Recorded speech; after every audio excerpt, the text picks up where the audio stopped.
the chance to have you here. We know that it's a very busy period. We've discussed with our colleagues here in the panel a lot about the green transition, the green transformation of the Ukraine energy infrastructure. But we actually reach a very interesting conclusion of the panel. First will be that Ukraine has a chance to become one of the most modern, most up-to-date energy infrastructure in Europe just by learning from our experiences and apply the experiences. But in the same time that we have to learn a lot of things related to what happened in Ukraine. And that's why I believe this is putting a context in which you can also address your ideas about how you see Ukrainian energy infrastructure being integrated and working together with the European and Romanian energy infrastructure. Thank you very much, Mr. President. Dear panelists, dear audience, it's an honor for me to be here today. I know that the most appreciated speeches are the shortest, so I'll be very brief on that topic. First of all, yesterday, European Commission approved a plan responsible with grids in entire Europe, even on natural gas, even on electricity. And after our discussion 1 month ago, Europe raised it from 5 billion euros to 30 billion euros. That's very important because we will connect not only our country, but all our neighbors with our infrastructure. In this perspective, it's clear that we need to put more liquidity in the market, even energy, even gas. And on that topic, I would like to start with gas. We have two huge opportunities. First is Neptune Deep. With Neptune Deep, we will bring around 100 BCM totally, around 8 BCM in every year. And complementary with Neptune Deep, we have the opportunity of LNG from the United States of America on the vertical corridor. Definitely Romania, I want to look at Romania not as a market of 20 million people. We look at Romania as the leader in the region and the place where everyone will be connected with, because we are in the middle. We have Black Sea, we have the largest border with Ukraine, we have the largest border with Republic of Moldova, we are neighbors with former Yugoslav countries, we have border with Hungary, and we are the interconnector with the Caspian Sea through the Black Sea. So in that perspective, we produce gas in Romania for us and for our neighbors, and we use the entire BRUA and the vertical corridor to bring gas and to reduce the dependency of the gas and oil from Russia. So in that perspective, we play the main role, even in the reconstruction of Ukraine. The second pillar, it's electricity. I have a very good meeting in last 2 weeks with Peter Szijjártó, the Foreign Affairs Minister of Hungary, and with my counterpart, the Minister of Energy and Economy from Austria. We already have a deal to work on interconnection between Austria and Hungary, and in that manner, the entire Central and Eastern Europe countries will have access to the cheap market of electricity from France and so on. In that perspective, it's one case. The second important pillar is our clear aim to convince European Union to found nuclear through EU funds. We already have experience. We have Unit 1 and Unit 2 at Cernavoda power plant in Romania. We are getting 1.4 gigawatts daily on that plant, and we want to build another 2 reactors, Unit 3 and Unit 4. And for that, to bring a low cost of capital, we should have equity from our side, and the best equity is the EU funds. So in that perspective, we have gas, Romania and USA and our neighbors. We have electricity interconnected between Austria, Hungary, Romania, a very historical issue, and now we make concrete steps to finance and to have the political will to do it after my meetings with my counterparts in Hungary and Austria, and most important, to use European resources to finance nuclear, civil nuclear, and in the same time gas to power.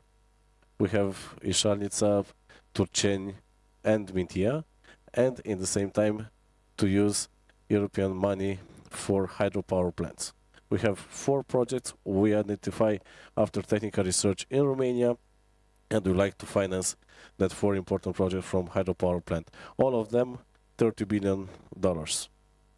So we know what we want together with the private sector, and I'm sure that we'll get the things done ASAP. I say hello to the former Prime Minister Nicolae.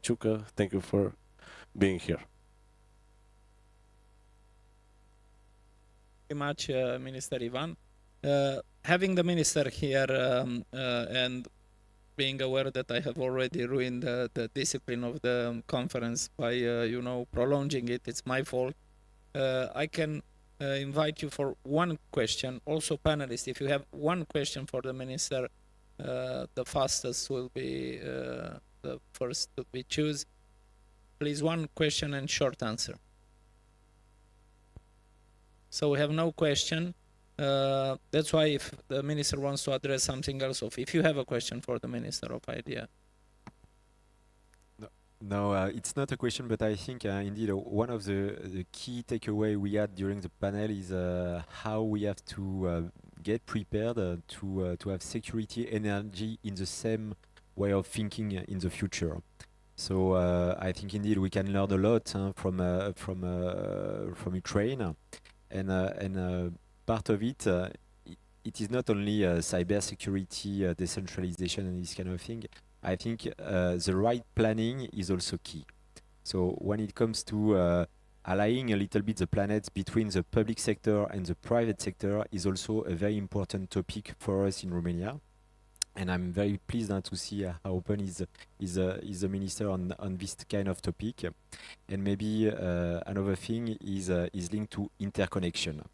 You have said that for the Austrian-Hungarian border, but I think one of the key elements of the resiliency of the Ukraine system is the interconnection or interconnectivity, and it is key also for our region here. Thank you very much. Mr. Minister, if you have one last point to address, and I hope wouldn't be the last, but for this panel. For this panel, okay. First of all, I'd like to thank to all leaders of the private sector, because we have a part of them here. We work so close, and we are working using the expertise of the best experts in Romania. I want to thank to you, Mr. Bodea, the president of Romanian Center of Energy. And as you already know, we are very keen to get the things done, to choose our battle. Myself, it's very clear that all the policies to have an impact should be driven by data, clear data, not ideology. And in that perspective, our goals as Romania is to produce and to transport gas and LNG for our region, to produce and to transport electricity for entire region. And for that, our short-term goals are to get more than 2 megawatts of storage until the end of 2026, and to put in charge another 2.3 gigawatts from Iernut and Mintia in production gas power plants. That's for the short term. And for the middle term, 7 years, to gain around 5,000 megawatts for storage, and already identify resources for that, and around 12,000 megawatts in production, base load production. It's very futuristic in my opinion, but it's realistic. We work together on that, and the aim is to use energy to bring high added value, not only to use to feed and to bring it to a pig farm and to decrease the price of the steak in the end. No, it's to bring to AI factory, AI gigafactory, to bring most added value and to transform Romania in the Switzerland of AI and the technology. That's the way, in my opinion, we should use energy, very efficient and with most high added value possible. And of course, for our industry. But the main goal is to bring more added value.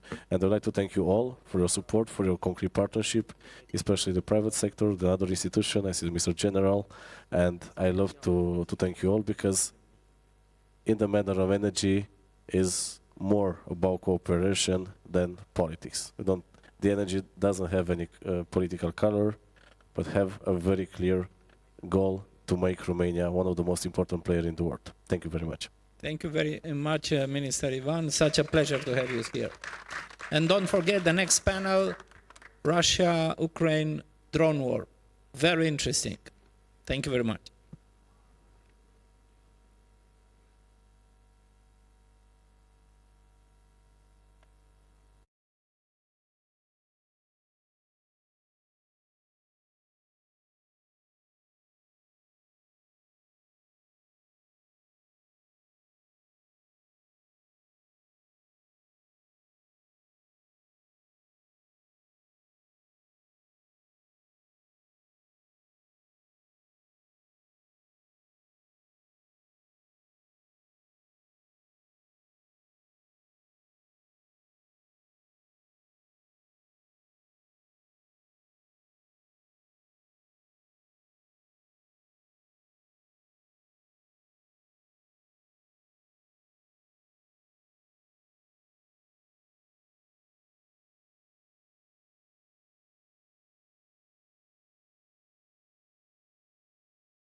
Welcome to the panel on the Russian-Ukraine drone war innovation on the front line and beyond.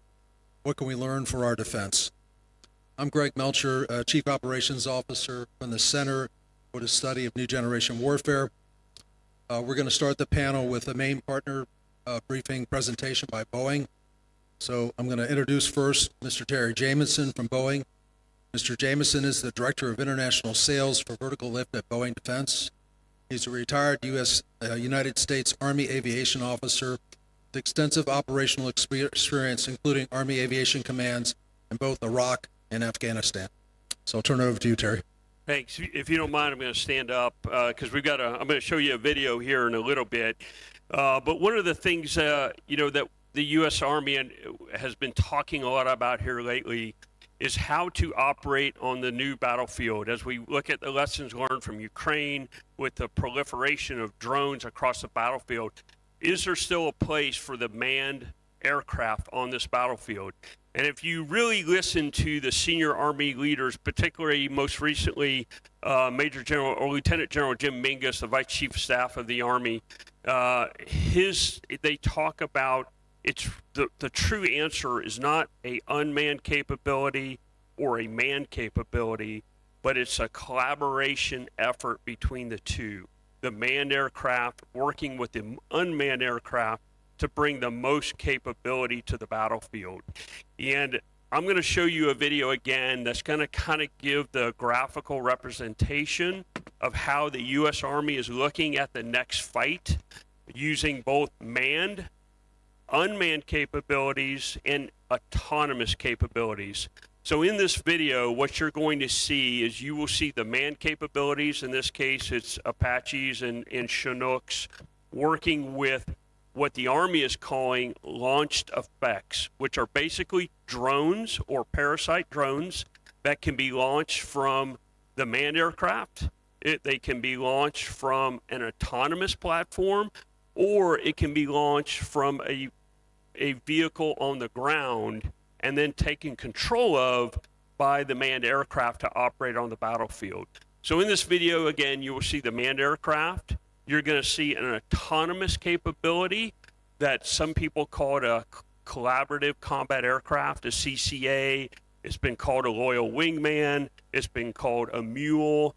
Basically, it's an autonomous platform that operates with the manned aircraft to offload some of those capabilities. So it can carry a kinetic capability in the Hellfire missiles. It can carry reconnaissance and surveillance capabilities, and it's designed to fly forward of the manned platforms to create a secure battle space by taking out high-value targets, by operating within that integrated air defense network, to provide maneuver space, secure maneuver space for the manned capabilities.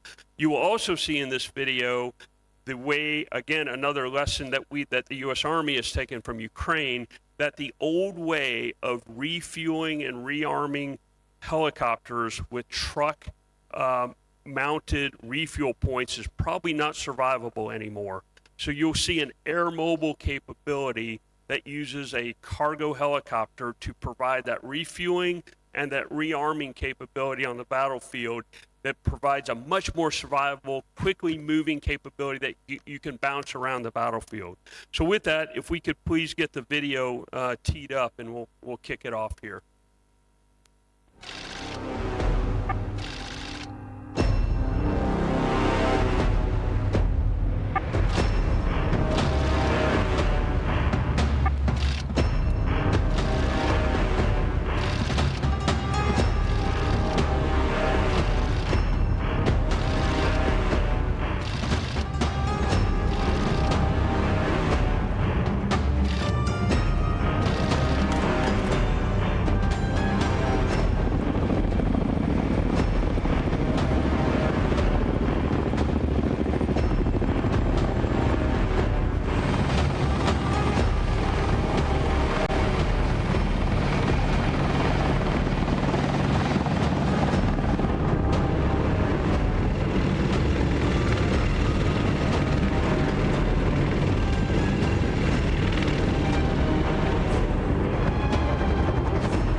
So again, just a short video to kind of portray how the U.S. Army is looking at fighting this next fight of using the launched effects, which again, parasite drones paired with manned aircraft to be able to reach deeper and to take out some of those high-value targets. All right, so a lot of that, let's see if I can change the slides here. If you could go to the next slide, please. So a lot of that seems like really futuristic, and the reality is we are much closer to everything you just saw in that video than you may realize. Some of those capabilities are already developed now. Looks like they're not going to be able to get my slides up here. That's okay. A lot of those capabilities are already developed now. We are in the development for some of the others, like the autonomous mule or the collaborative combat aircraft that you saw, the tilt rotor and that is being developed today.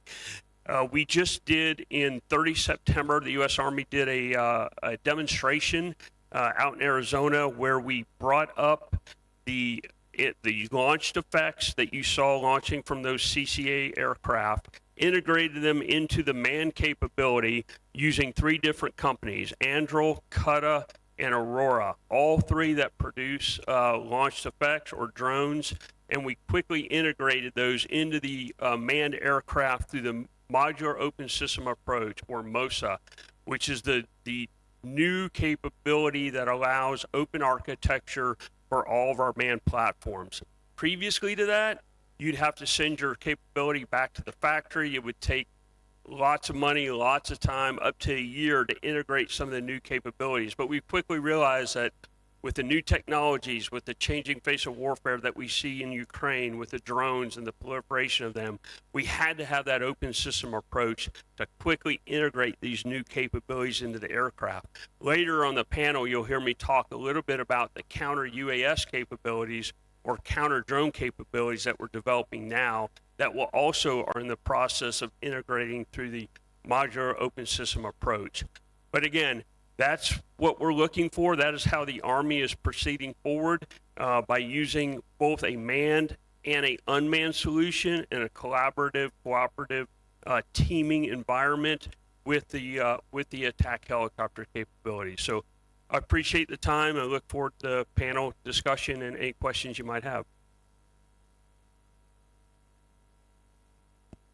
Okay, thank you very much, Terry. Appreciate the briefing. So let me introduce the rest of the panel first. On my left is a new grandfather, Mr. Andriy SIRKO. He's an expert on UAV development for military applications, a leader of the Ukrainian innovation cycle between the front and the factory, founder of the Ukrainian UAV Forum, and a founder of the leading Ukrainian investment banking firm, SRS Capital.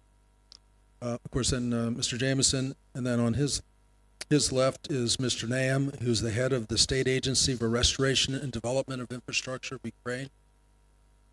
Since 2020, he's the co-founder and lecturer of the Center for GR at Kyiv School of Economics. Then on his left, we're lucky to have General Ciucă, who has served as Speaker of the Romanian Senate, Prime Minister of Romania, Minister of National Defense, and part of that Chief of Defense. Thank you for being here. And a good friend for all our years here, Lieutenant General BERDILԸ, is the Deputy Chief of Operations and Training. His military career includes command of Romania's land forces and multinational division Southeast, as well as serving tours in both Iran and Afghanistan. Given our limited time, I just did a brief introduction. If you go to the website, you can see more about their background. So I'm going to offer a few opening comments, and then we'll hear from each of our speakers here. First, I want to say that every war is different, and lessons learned in one will sometimes apply in the next war and sometimes not. Modeling, gaming, and analysis, trying to predicting the future of outcome in the next war is not a precise science, and it's nearly impossible to get it right. Certainly, this aggression by Russia in Ukraine has many unique elements and restrictions imposed upon it, such as the ability to establish air superiority or strike deeply from the beginning into the enemy's rear.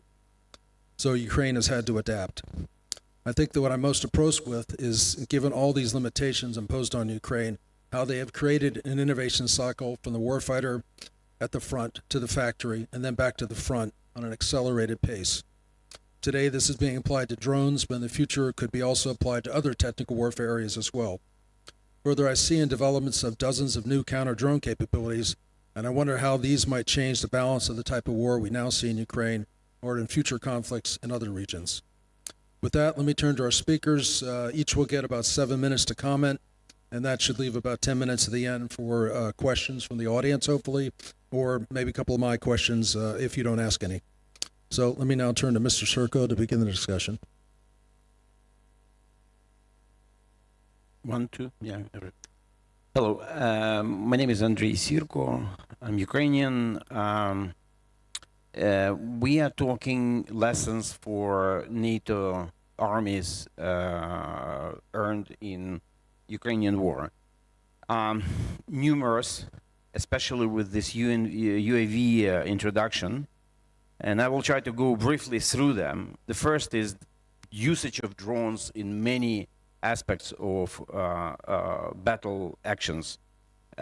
This is reconnaissance, this is bombing, this is loitering munition, delivering it to the target. This is long range, this is logistics, mining, demining, supply logistics, the sea drones, you name it. At this stage, it's not fully integrated systems, and they cannot be, because they are not developed yet to the level that you can integrate it completely in one sort of seamless operation. However, they changed the warfare dramatically. And the way they changed it now, if you look at it, again, we can go through different aspects like logistics, for example. This is the latest development where Russians are heavily using the fiber optics drones to interrupt logistics. And this comes to the point where number of regiments on Ukrainian side and on the Russian side are being supplied using the land drones, using the copters, bringing water, food, ammunition, and people cannot leave their trenches for weeks and months because it's dangerous to move. It's more dangerous to move than to stay. Fortification, completely, first of all, Russians proved that building fortifications are important, and they have taught Ukrainians a lesson. Secondly, when people stay on the same position hiding from drones for weeks, they need slightly different fortification. Infantry, the big gatherings starting from training and going to movements and concentration of troops are completely out of question. So the small groups, completely autonomous, fully equipped, well connected. Now on the battlefield awareness, Ukrainians have done a lot. You have Karpiva, you have Delta, you have combat system, very interesting developments, and certainly at the beginning of the war, they really gave a huge advantage to Ukrainians. Artillery, the new thinking, it's not that, it's needed, the volume is needed, and the firepower you cannot match with anything else. And Russians they were suppressing Ukrainians with 30 to 1 volumes of artillery deployment. I can go on and on and on, but instead of that, I will just try to give you 2 examples because that's what I'm usually being asked to give a real sort of examples of real life, so people in the audience can kind of see it in the real example. One is I was invited to a conference on the defense of strategic sites from the drone attacks. It was exchange with the US military corps of engineers, and they were discussing. So basically delivering speech there, I gave example, and this was about a month ago, so it's 1 month ago example. One of the larger cities closer to the front line, in one night, the regiment we worked very close with, support them and work with them, noticed they counted number of ear attacks, like objects in the ear trying to attack energy infrastructure of that particular city, coming from 4 directions in about 4.5 hours, were 250 objects flying. 250. Some of them were DOMs, some of them were simpler, like Geran, some of them were Shaheds, slightly more complicated, but 250. So what conclusion you draw out of it? There is no defense without offense. You cannot protect yourself with Iron Dome, Diamond Dome, Golden Dome. That's all fantasies. With such a volume of munition flying at you, you cannot defend yourself with 100%, not even 90%, 80%, 70% certainty. You have to destroy your target, your enemy. You cannot sit and wait. That's one example. The other example, I'm being asked many times over and over, what can NATO military do to learn? And I will give you this example. About 3 months ago, in one of the European countries, in a big hangar, maybe 20 times size of this room and twice the height, by one of the NATO armies, a Ukrainian group of Ukrainian military were hosted.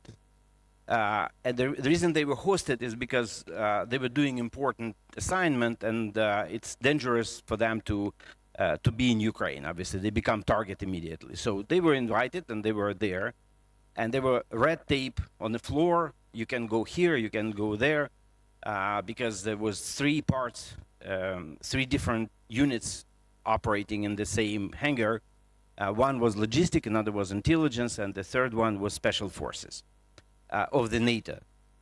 So they said you cannot enter. Then after a while, the commander of special forces came over the red line and approached the commander on Ukrainian side. He said, "Hey, can you give me a list of components so you guys build those little drones that so we buy it and we play with that." So first step. In a month, the components arrived, and then he said, "Give me that quick fellow that he does all the fixing. Maybe he can show our guys how to put them together." So then he took all these special force guys to start welding and assembling these FPV drones. And the next, he took them to the field to practice. After a certain while, one of the Ukrainian officers, who happened to be a professor and a very well-educated person, came closer to the red line. He couldn't overstep it. And he said, "Gentlemen, are you actually aware of what we are doing here?" And they said, "Nope." And he said, "Do you want to know?" And they said, "Well, can you share with us?" He said, "Well, our command told us to come here and cooperate with you as a NATO and to teach you as much as we can, so why not?"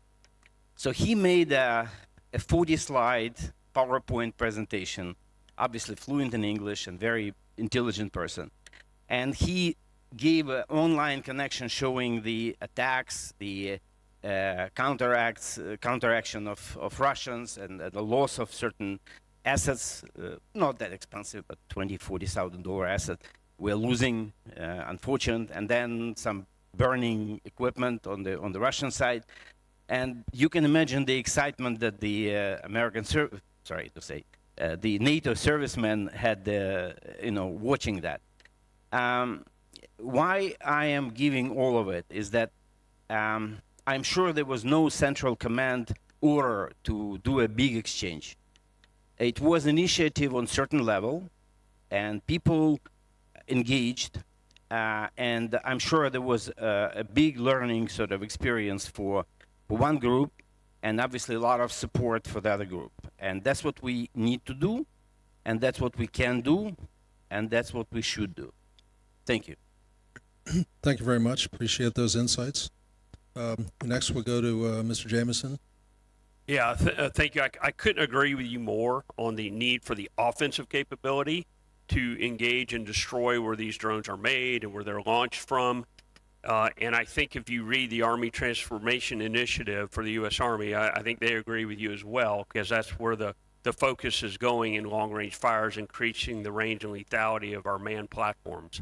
But we also see them also pursuing a counter-drone capability for any of those drones that might still leak through, because you may still get some. So they are working on a counter-drone capability, and I'll use my time here just to talk about an operation that the U.S. Army conducted off the coast of North Carolina about 4 months ago, where they took a manned helicopter battalion with our Army National Guard, and they used it in a joint exercise with an E-2 aircraft overhead, very much replicating what they've seen take place in Israel with the Iron Dome. And what we've seen there is the Iron Dome working to defeat incoming missiles and drones, but they also use their manned attack helicopters within the Iron Dome to take care of any capabilities, any drones that leak through and were continuing to be inbound. And they have had great success with their attack helicopters using 30mm Hellfire and rockets, guided rockets, to destroy those drones that managed to get through that first line of defense. So the U.S. Army took those lessons learned from what they saw with the Iron Dome in Israel, and they applied it off the coast of North Carolina. And they used manned helicopters to engage 14 Class 3 drones that were coming with them. This is nothing new. They took existing capabilities, existing platforms, and they were successful in 13 of the 14 engagements that took place, again, using a variety of capabilities from the 30mm to the Hellfire to the rockets. But that's not to take from your point, sir, which I absolutely agree with. You've got to get that lethal offensive capability out there first. This is strictly a backup measure, but it's also, I must say, it's also using existing capabilities, which are very much in their infancy. Hello, everyone. Thank you, first of all, for having us and Ukrainians also. Hello, everyone. Thank you, first of all, for having us and Ukrainians also. And I agree with what said by Andriy and about all our panels. I think whatever I've seen, but maybe quite open and frankly, I have some questions to audience. Please raise your hand, those who really believe that Russia will stop in Ukraine. Maybe someone thinks that so. And then raise your hand who thinks that you're really ready if Russia will have border with you now and they attack you. So it means that everyone knows that they're going to go farther than Ukraine. Everyone understands that it's not what they're doing, but everyone is very calm. And everything I see last month in all presentations around Europe, or in many countries, it was the same. We are ready, we will attack, we will defend ourselves, but we have reality. We had drones in Poland, it was shot by F-16, the millions of dollars which was spent for something which cost thousands. Then couple of days we had 5 drones in Dublin airport which disappeared and no one knows. With all our mighties, with all our GDPs of European countries, with all NATO's tools and everything, strategies, papers, it is useless. It is now useless. They are not even started to do something in the European Union. Even not threatening. But Mr. Putin says that he is ready to do that. So I think the main problem is that we are not estimating real threat. We are estimating real threat by the conventional way that we did it before. You really think that Russia is going to attack by these helicopters? No, because it will be very difficult for Romanian people to accept that. So they will hit these several drones with F-16 with something else, but it's something which will not help you to stop war. And why I'm saying all this, because all Europe now has a real example of reality which is waiting for all of us. That is reality, and it is Ukraine. And we can show how to develop your system to protect Unfortunately, European countries and NATO and European Commission thinks that we are asking for something. We are not asking for nothing. We are doing something which protects all of us, but we can provide you with the solutions. And it's not about drones. I'm working now as a head of public affairs in a company which every 8 seconds produces one FPV drone. Every 8 seconds, just imagine that. This year we produced 1.7 million of these FPVs. We are producing thousands of other issues which are now protecting our front line. And this is not about drone. Even if we export some drone to you, you will not be able to use it. Even if you have millions of them.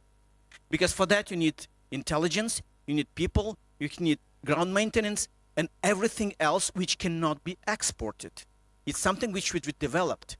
What European Union does now, they are developing this kind of long strategies. This is big documents, funds. You know that the last fund, EDIP, which was developed, do you know the deadline when it starts? 2027. In our company, if something happens on the front line, and we should change our drone to deliver the right item, we have our own internal procedures which says that 48 hours, it is deadline to change and customize our drone. EDIP is 2 years just to start procurement. So what I'm saying that European Union are not ready for that. And the other problem is that how do you think, if I know that, if you know that, if all of us know that, does Russians know that? Definitely. And they're much more decisive. In this war, it's not about fights between mighties. It's not about fight between GDPs. It's not fight between civilization or not civilized Russians. It's only about fight between two decisiveness. Russia is much more decisive.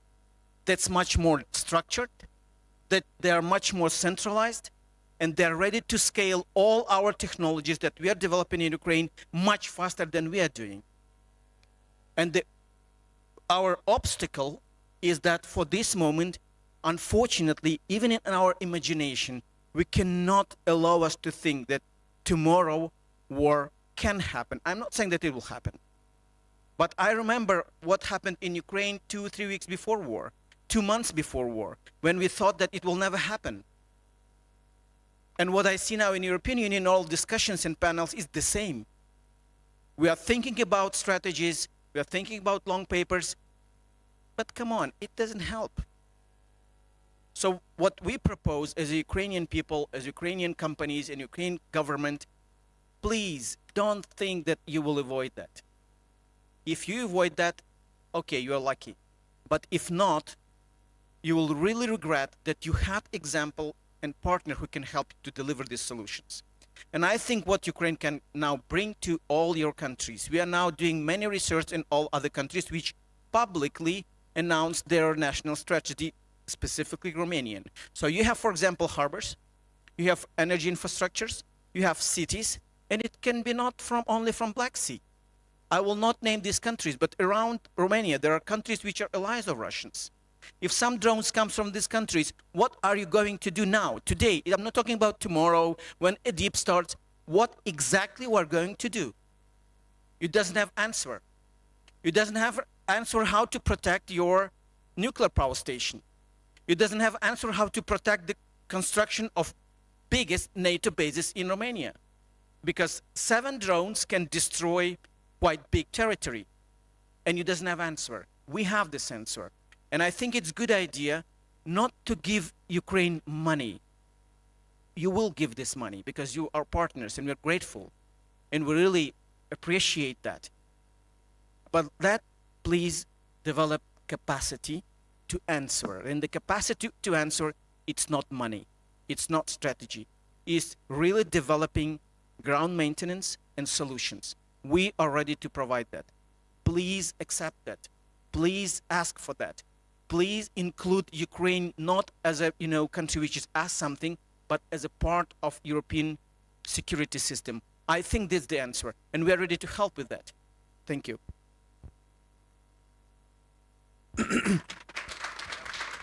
Thank you very much for those inputs. And I'd highlight that while some are concerned with the strategy the U.S. just put out, it did offer, I think, some fair criticism about the EU processes and that they could be improved quite a bit to move quite a bit faster. So next we'll go to General Chuka. Good evening, everybody.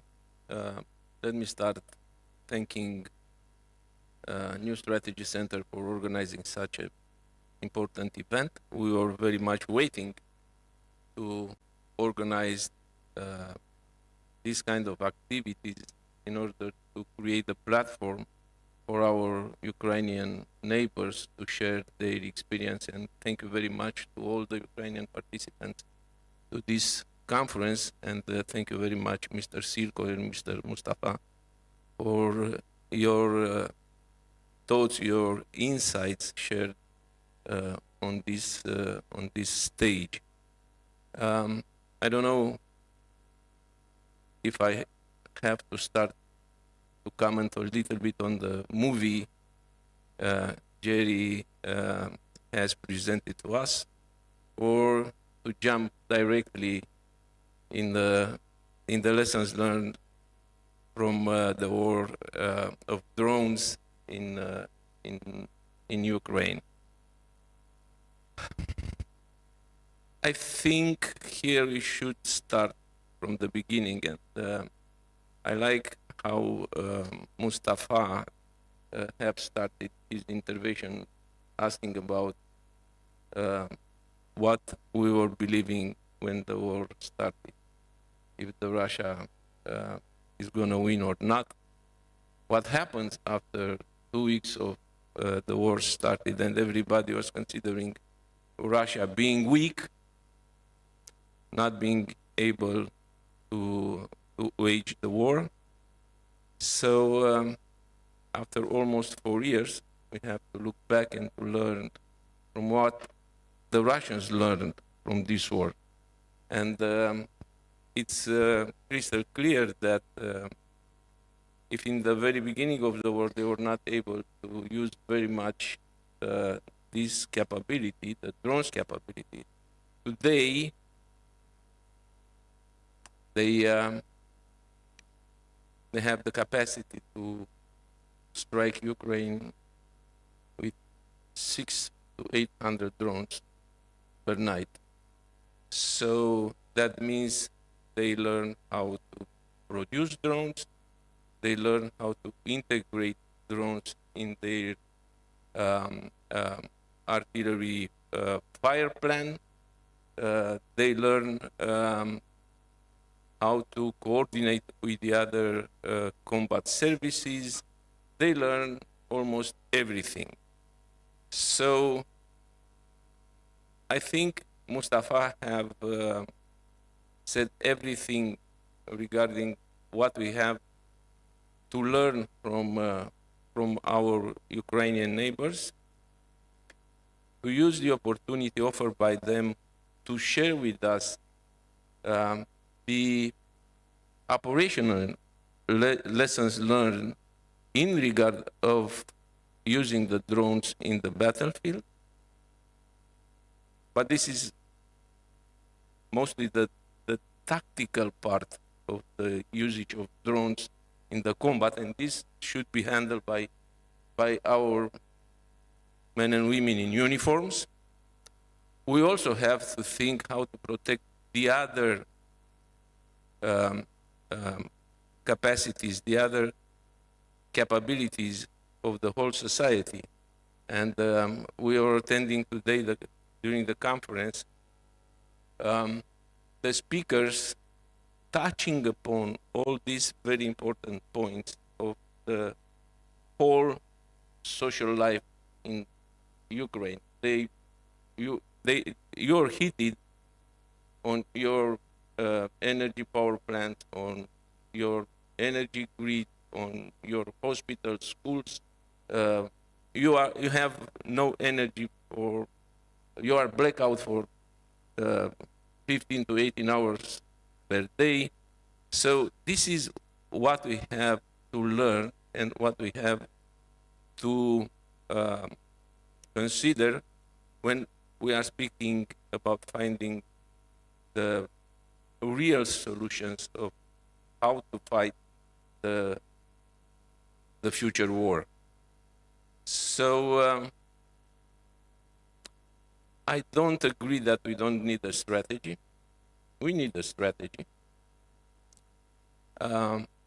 We need a doctrine, because if I am looking a little bit deeper on what we have till now, I don't see much in regard of how to integrate the entire capabilities of drones in the military planning and conducting of any operation, from surveillance, ISR, to loitering ammunition, to all the other types of drones which are used in the war in between Ukraine and Russia. So I think it's the right momentum, if it's not so late, to use all your lessons learned to see how we can integrate them within our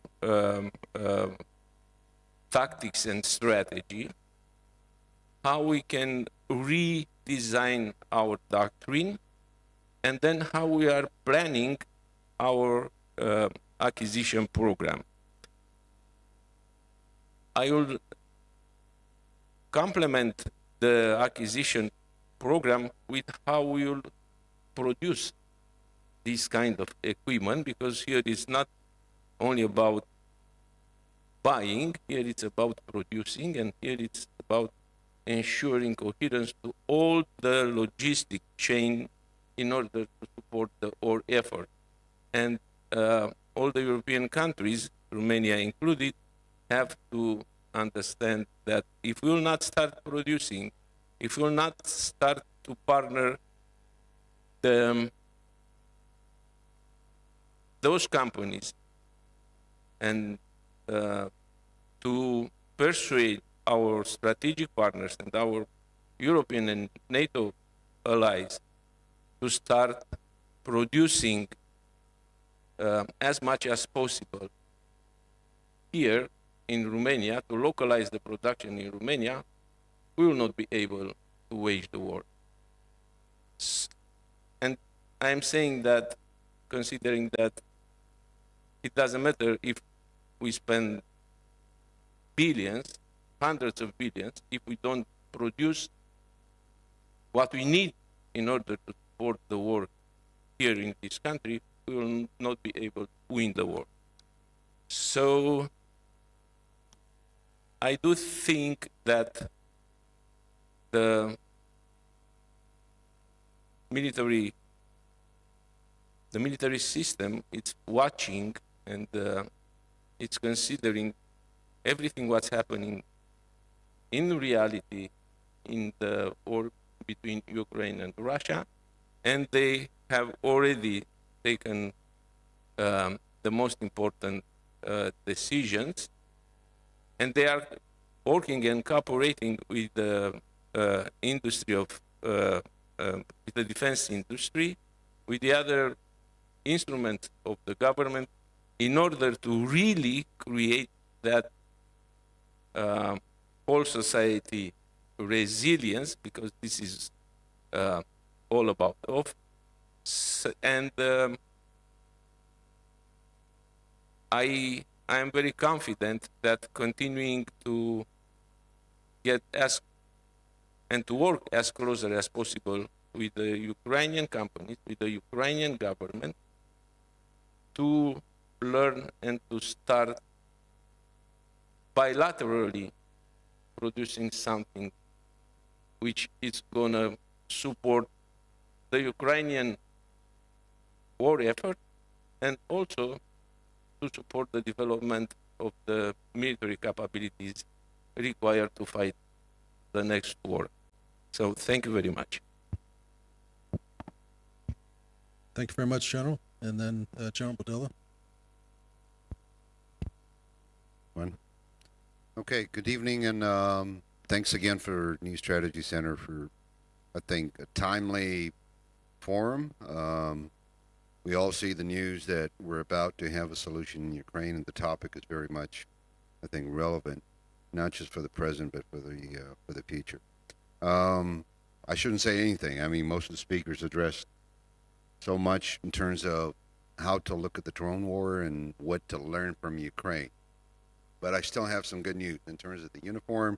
Chuka mentioned this, and he knows much better than myself some of the projects. But we do have some of the answers. For us, Ukraine was I am retired from 6 years, so I don't know anything since then.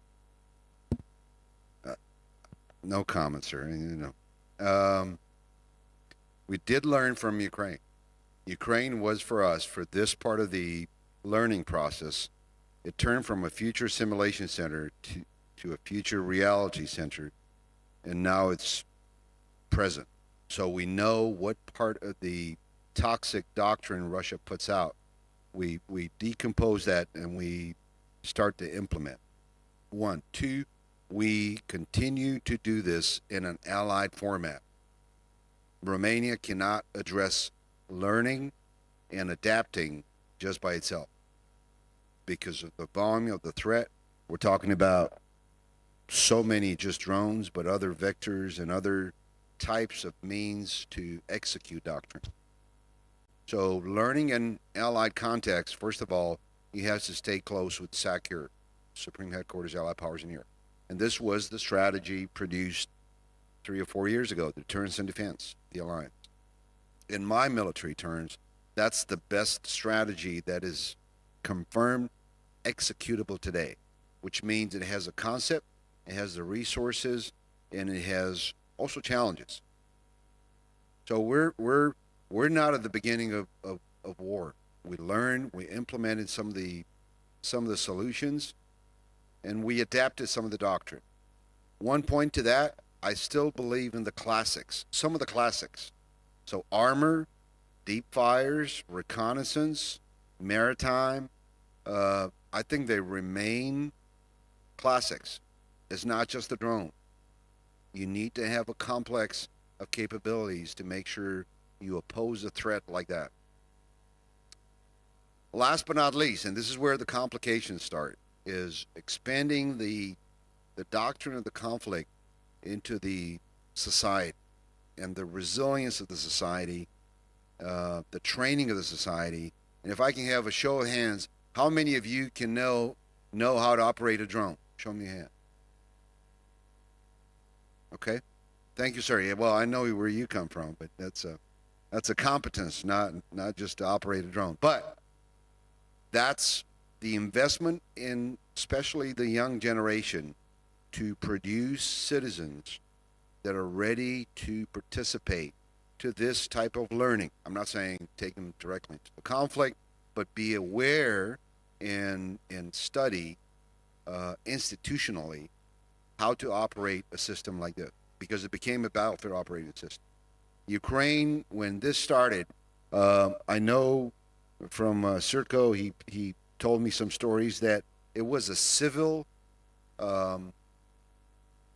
optimization or civil awakening of citizens actually building drones to support the troops. And this was not industrialized.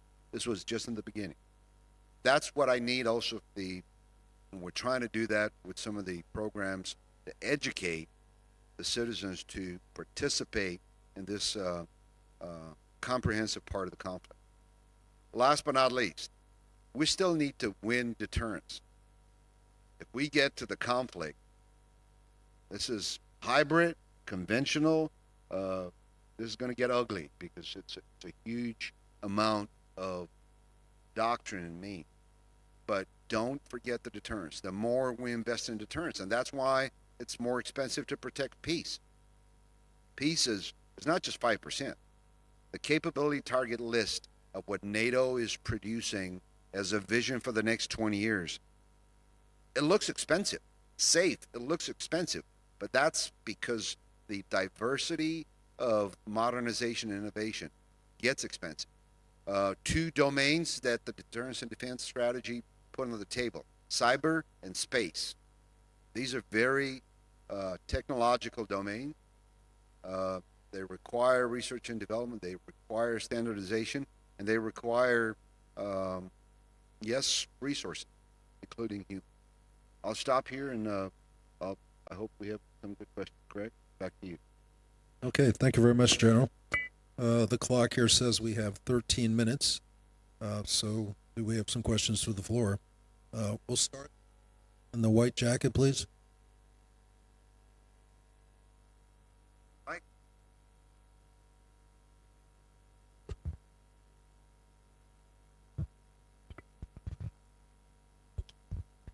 Thank you very much for this insightful conversation. My name is Mariana Prysuzhnuk. I'm a journalist and researcher from Ukraine.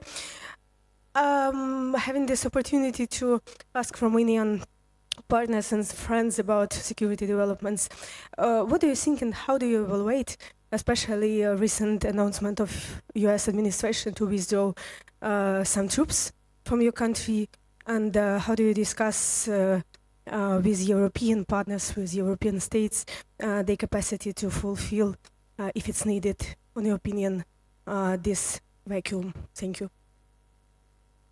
Anybody want to take that?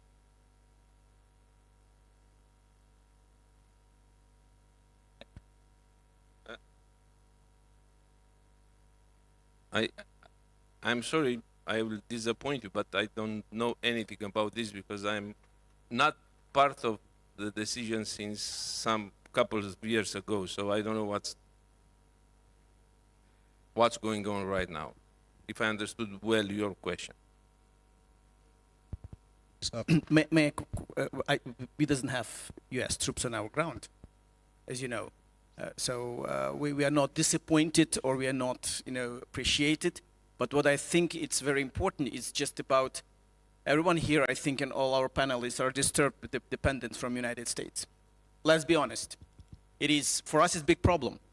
Because all negotiations which start with our president, with our country, it's about threatening us that they are cutting us from the intelligence or something like that. But even for us, it's even more important than troops. But what I see now in European industry, we're talking about defense industry. Here is the people who definitely knows about European funds which are now issued to develop European industries. How do you think, for example, SAFE, which is 150 billion euros, it is really true that all European countries have disbursement capacity to use 150 billion euros? It is obvious that no. So it is not about building industry. What I'm afraid of, and I think many people in Ukraine, in the European Union, is that lion's share of this money will not be used to develop industry, but to buy something in kind. And does it mean that when we are buying in kind, mostly all these products will be produced by United States companies? Which I think, and I know, is a problem for Romania and for all other European countries. So even knowing that the US policy is so vulnerable, that every 4 years it depends from them, that we understand that can be a big problem if they cut us from this, some support or others, we're still proceeding to develop our capacity to be more dependent from the United States. And I think what happened last 3 days when 7 countries asked for use the frozen money of Russians to support Ukraine and EU industry, it is very important. I hope that finally European Union will understand that they should be independent from United States, not because they're enemy, but because it's nature of independence.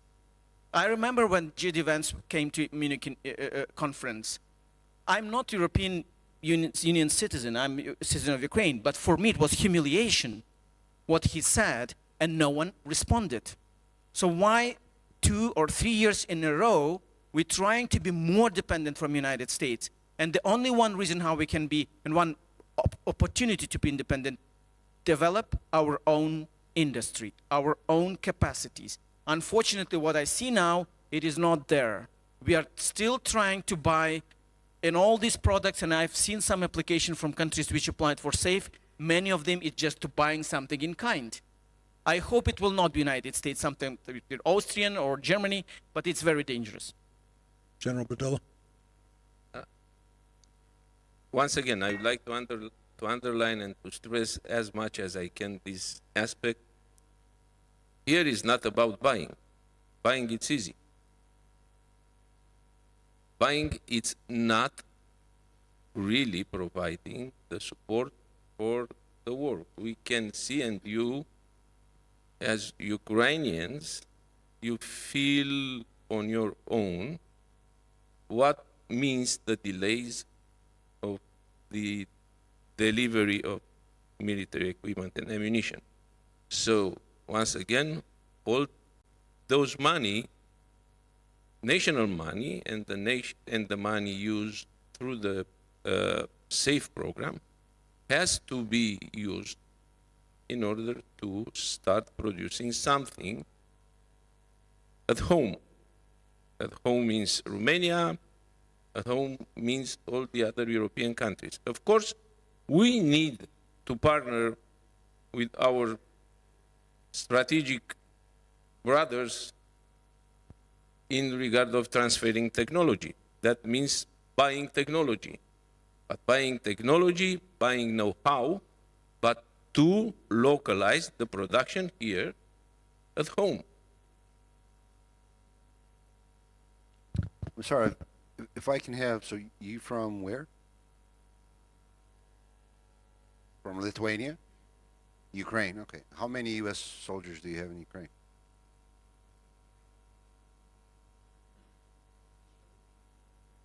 I'm not asking you, I'm asking her.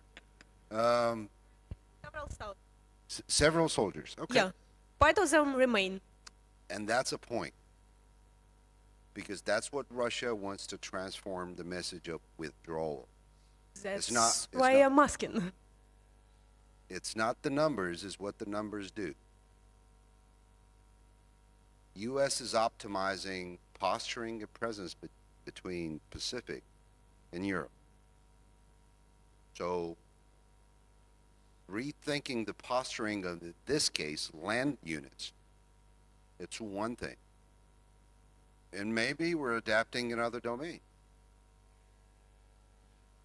One. Two, we have to realize that the optimization of posture and presence is done with a prospectus of scenarios built in the future. So maybe the maritime component will come. Maybe the BMD, ballistic missile defense, is consolidated. Maybe the F-16 training part. So it's not what the so-called withdrawal was projected, because Russia picked up on that theme and said, they're leaving you. This is what the cognitive warfare is. This is not the reality of the fact of they're leaving. This goes into the fundamental root of the transatlantic partnership. If we lose that, so that's why I praise the presence of, I don't care how many U.S. soldiers you have in Ukraine. It's what they do and what those capabilities are ready to do. Obviously, in your critical environment, which I fully salute and recognize your full dedication every day. Romania continues to support Ukraine from Romania in different domains. But again, that does not decapacitate what we have just because the so-called withdrawal. Thank you for your clarification and your support. Thank you. Okay, thank you. General Dahman.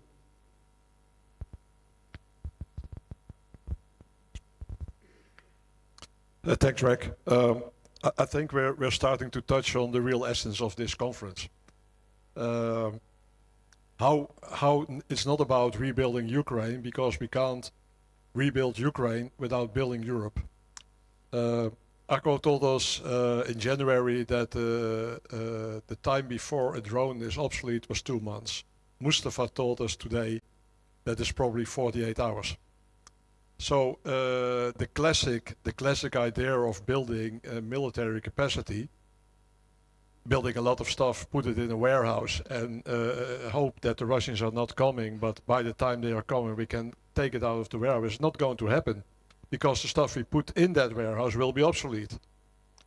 So how will we have to organize our industry, and maybe that's also a question for JD, organize our industry that they don't only produce a helicopter that's usable today or maybe next year, but that we produce a capability that can do nothing when we're not being attacked, but that can produce millions of units the moment we need them. I'll take that. Hello? Yeah, you can. I can try to address a very good point. Buying millions of drones that Mustafa's company is producing for the warehouse of NATO is useless, pointless, and doesn't do anything. What you can do and what you should do, and that's coming to, again, points that were said, you have to train people, get the experience, and get the process of adopting and development going. And for that, you have a perfect laboratory, which is Ukraine. It's a God-given opportunity for you.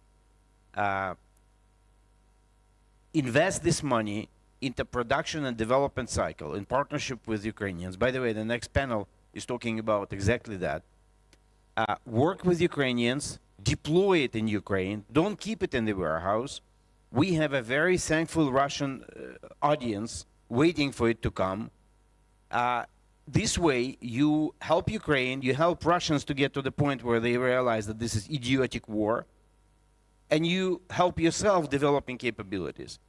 Fairly simple concept, but it's difficult to implement. In today's realities of the mentality, the big warehouse, let's stuff it to the ceiling and let's wait for the war. Okay, we have time for one more question. Paul? Thanks. Since the title refers to innovation, I would like to ask, how exactly are we planning to be able to have the power of adaptation? Because if we start, I'm talking about NATO countries, to fill our warehouses with hundreds and thousands of drones, in 6 months they will be useless. So the biggest problem is adaptation. And we know from your experience, terrible experience, that adaptation it's essential, being able to adapt faster and better than your adversary. How can we help? How can you help us with this? Just from an industry perspective, what I talked a little bit about at the beginning was the open system architecture approach. You know, previously it was all about vendor lock. It was about owning the intellectual property. You want to change something, it takes time and money and lots of time.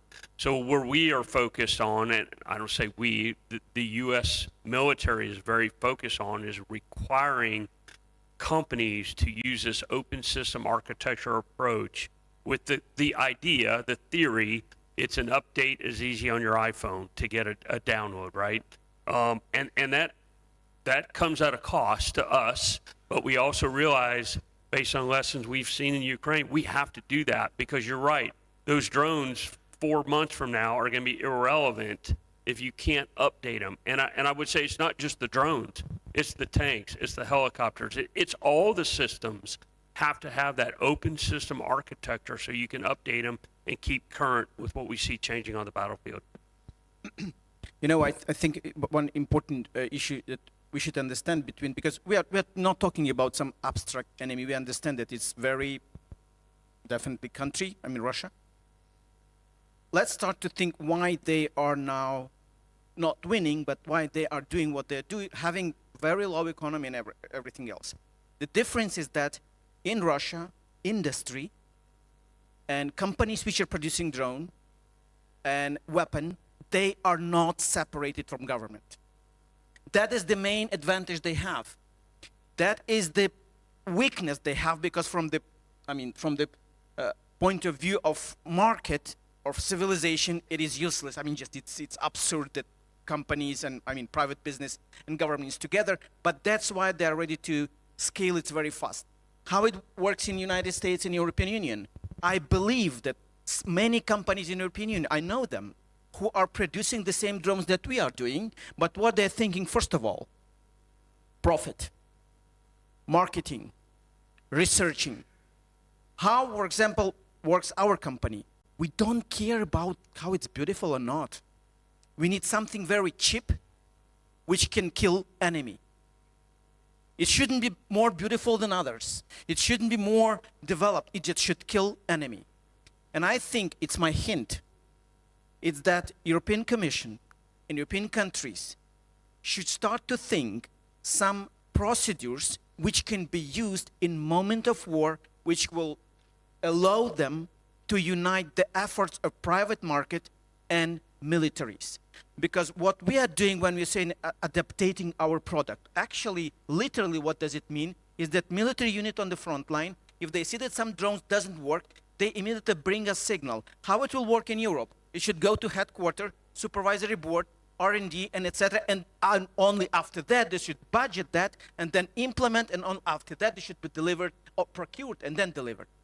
In our company, if something is bad on the front line, they avoiding all this loop. They are coming directly to R&D in our R&D center, immediately changing in bringing back 48 hours. So I think that is the problem, that when we are talking with the Russians and fighting with Russians, they are much more structured, united, I mean, government and business. They are not better, but this is the advantage they have.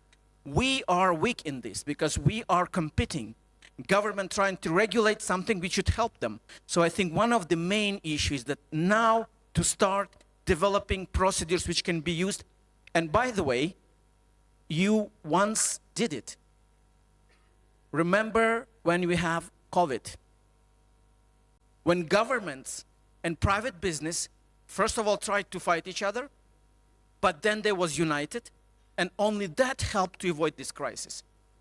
Now we can do it again, just develop ad hoc procedures which can help us to fight against Russian in moment of war, not in the peacetime. Thank you. Very short. Next panel will talk about Roosevelt. And that's what Europe should look at. How Roosevelt defeated the Great Depression, made money, filled UK and Soviet Union and China with weaponry, and as they have done it all in few years. Europe can do it. Absolutely. What you need for it is initiative, political will. And you have money. Just if you don't waste it, if you direct it, and you have Ukraine, a battleground, a laboratory. You have all you need. You just have to do it. That's it. We'll talk in a few minutes. Okay, unfortunately, I'm getting red blinking lights here, which means we need to bring the panel to a close.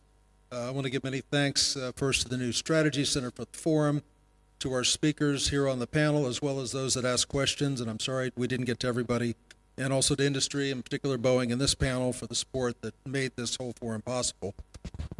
So I believe we're going to go directly into the next panel, so I was asked to introduce that, and that'll be, as he mentioned, still on the security track, which will be immediately on lessons learned from Ukraine, useful for our defense industry. And let me turn that over to our good friend and military leader, General Toder.